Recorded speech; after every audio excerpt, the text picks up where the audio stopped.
Hola de nuevo, vamos a seguir con la segunda parte de este texto, que aunque es breve, ya he visto que es bastante denso y complicado de entender, pero más por el lenguaje que utiliza Nietzsche, que se despreocupa un poco de ser didáctico y pretende más bien ser incisivo y ser impactante y golpear como hace él con su martillo todos los ídolos y todas las grandes creencias de nuestro pasado.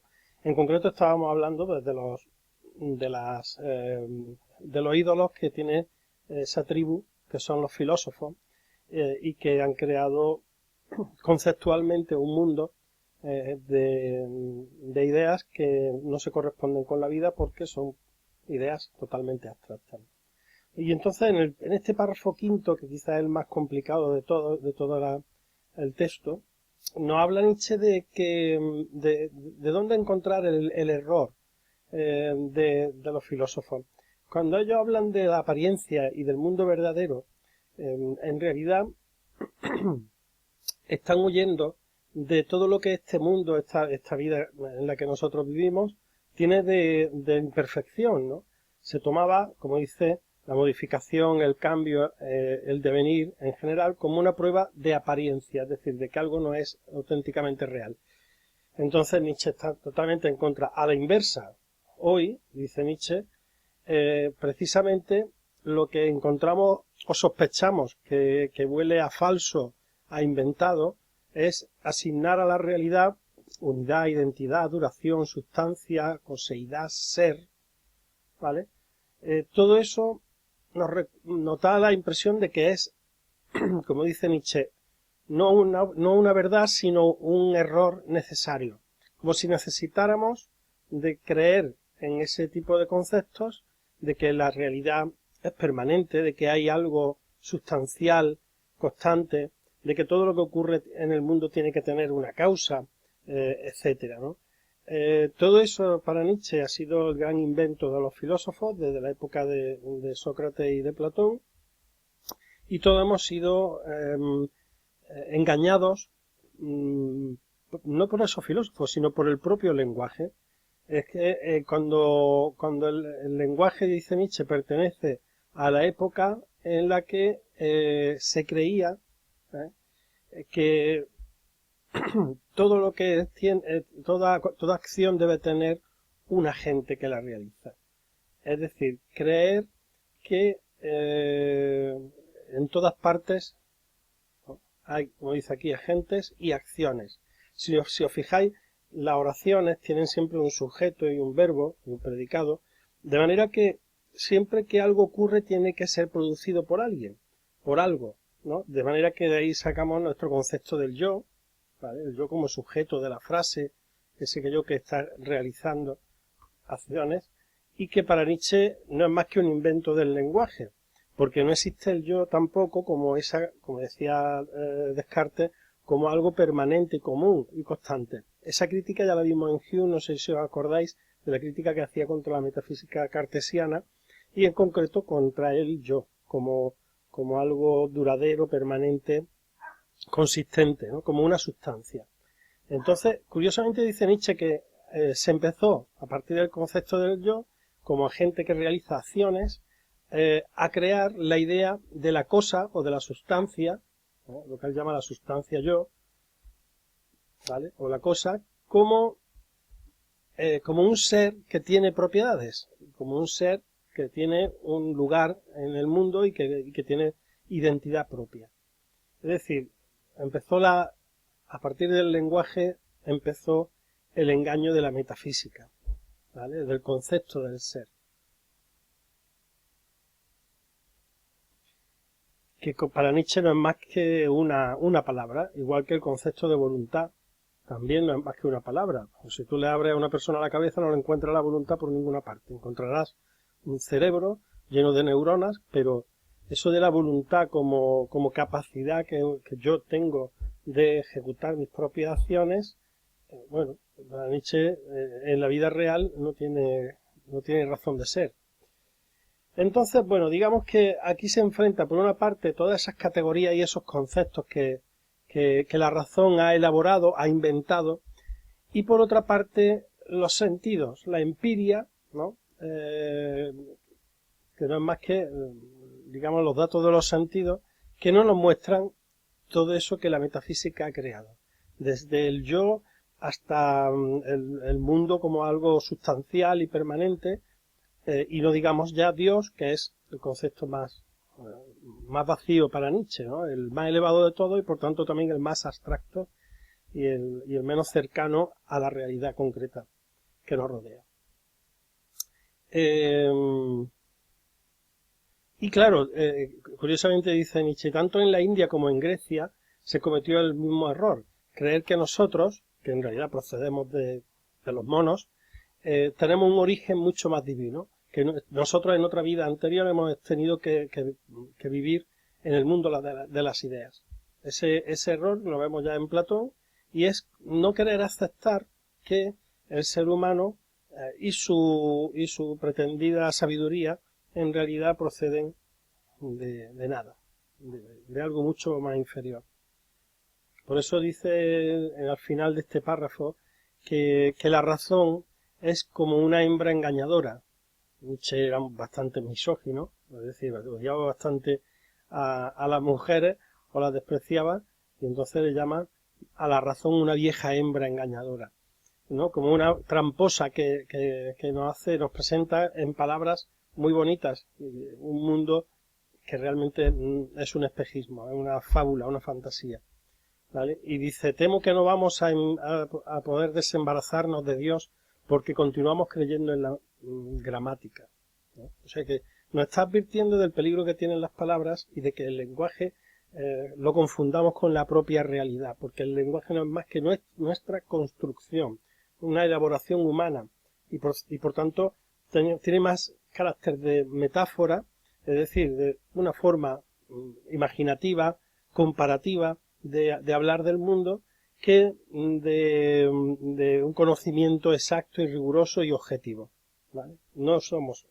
objetivos porque no existe la verdad objetiva. Existen muchas verdades, la de cada cual, como veíamos en el apartado sobre este que venía aquí en el libro, ¿veis? De la crítica a la metafísica y de la crítica al lenguaje y a la ciencia, ¿vale? Estos dos apartados sería conveniente que los repaséis, que lo miréis, ¿vale? Porque sirve muy bien para entender este texto de Nietzsche sobre el conocimiento verdadero, la metafísica y la filosofía. Bien, al final, en el último apartado, el número 6, nos dice Nietzsche, se me estará agradecido si condenso un conocimiento tan esencial, tan nuevo, en 4 tesis. O sea, como que él nos está resumiendo finalmente todo lo que él pretende decir en 4 ideas básicas, ¿vale? Para facilitar la comprensión, pero también para provocar la contradicción, porque lo que Nietzsche es que era un provocador nato, ¿verdad?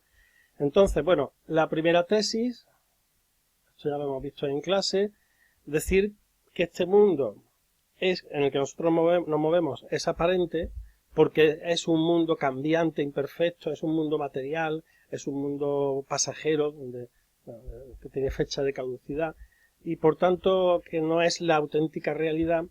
Para Nietzsche más bien demuestra que esta es la única y auténtica realidad. De hecho, demostrar cualquier otro tipo de realidad es imposible, porque ¿quién ha estado en ese otro mundo, esa otra realidad que llama Platón el mundo de las ideas, o que el cristianismo define como el paraíso celestial? Alguien ha muerto y después de la muerte ha regresado para traernos alguna prueba de su existencia. Al tratarse precisamente de un mundo que no puede verse, tocarse, que no puede contrastarse de alguna forma, digamos, científica, ese mundo para Nietzsche no es más que una fábula, por muy bonita que sea, ¿no? De eso trata la segunda tesis, que nos dice precisamente que los signos distintivos, las características que han distinguido al ser verdadero, por supuesto lo dice entre comillas porque se refiere a lo que para Platón era el ser verdadero, que era el mundo de las ideas. En realidad, ese ser verdadero y esos rasgos lo que nos dicen es que son palabras vacías, son nada, no ser, y que en realidad ha surgido a base de ponerlo en contraposición con el mundo real. Es decir, si este mundo en el que nosotros vivimos es imperfecto, el otro debe ser perfecto. Si este mundo es cambiante, el otro debe ser permanente, inmutable. Si este mundo es pasajero, el otro debe ser eterno. Si este mundo es material, el otro debe ser ideal. ¿Vale?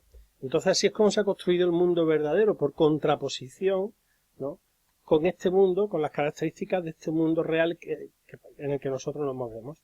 El mundo verdadero de Platón en realidad no es más que una fantasía, una ilusión óptica. Podríamos decir que es un espejismo, ¿vale?, porque no tiene realidad, como pasa con los espejismos, ¿no? Cuando vamos andando por el desierto y vemos al final un oasis y vamos corriendo y nos acercamos y el oasis desaparece, ¿no? Es decir, es una mentira, pero una mentira de tipo moral. ¿Por qué?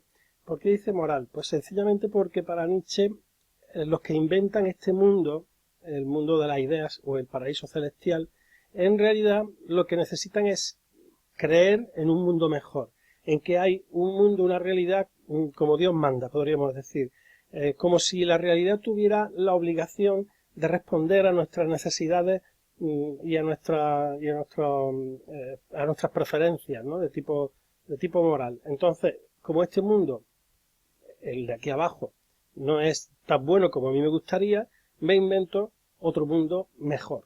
Entonces, esto de mejor nos indica que hay algo moral, ¿no?, en esa concepción del mundo desde ese punto de vista. Y de eso va precisamente la tercera tesis, porque la tercera tesis nos dice, en efecto, que ¿por qué inventamos esas fábulas? ¿Por qué tiene el ser humano que inventarse otros mundos, otra vida más perfecta después de esta? Pues sencillamente porque domina en nosotros un instinto de calumnia, una especie de venganza, de recelo frente a la vida, porque como no soportamos esta vida, la gente débil, los que han inventado esos otros mundos perfectos y maravillosos, sencillamente son gente que no soporta que esta vida sea imperfecta y por eso inventa otra mejor, que no deja de ser una fantasmagoría. Volvemos a ese concepto de ilusión óptica, ¿vale?, o de engaño. ¿De acuerdo? Y finalmente, bueno, nos viene a decir Nietzsche que dividir el mundo entre verdadero y aparente, ya sea como lo hace el cristianismo, o como lo hacía Kant, o como lo hacía Platón, etcétera, no es más que un síntoma de decadencia, de vida decadente, ¿vale? Es decir, es la estrategia de quien quiere huir de esta vida porque no la soporta y se inventa la idea de que debe existir una vida mejor, ¿vale? Entonces, frente a eso, frente al hombre conceptual, filosófico, que no soporta el devenir y la imperfección de la vida, él sitúa al artista trágico, que sería algo así como el héroe clásico, que no es pesimista, que no se echa a llorar porque el mundo es problemático y terrible, sino que se alegra de ello y se lo toma no como un problema, sino como un reto para poder poner a prueba su fuerza, su valor, su inteligencia, etcétera. Entonces, para Nietzsche, finalmente, este artista trágico, que sería el superhombre, ni más ni menos, que sería aquel que acepta que la vida tiene luces y sombras, ¿no?, pero que aún así merece la pena vivirla y no huir de ella como haría una persona débil y decadente.